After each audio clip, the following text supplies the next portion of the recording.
শহরের প্রধান প্রধান সড়কের যানজট নিরসনে, সড়কে শৃঙ্খলা ফিরিয়ে আনতে এবং দুর্ঘটনা রোধে পুলিশের পাশাপাশি কাজ করছে সেনাবাহিনী।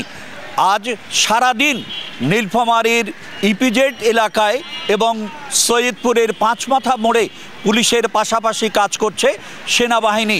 আপনারা দেখছেন যে এই মুহূর্তে সৈয়দপুরের পাঁচমাথা মোড়ে সেনাবাহিনী সড়কের দুর্ঘটনা রোধ এবং হেলমেট যারা ব্যবহার করছে না সেটি নিশ্চিতকরণের জন্য তারা কাজ করছে। এই মুহূর্তে আমি অবস্থান করছি সৈয়দপুরের পাঁচমাথা মোড়ে। সেনাবাহিনী বলছে যে আমরা পুলিশের পাশাপাশি শহরের সকল রকমের শান্তি শৃঙ্খলা ফিরিয়ে আনতে নিয়মিত কাজ করে যাচ্ছি। তারা নিশ্চিত করেছেন যে এই যে তাদের যে অভিযান এটি অব্যাহত থাকবে এবং শহরের যানজট বা যে কোনো ধরনের দুর্ঘটনা রোধে তারা নিয়মিতভাবে কাজ করবে।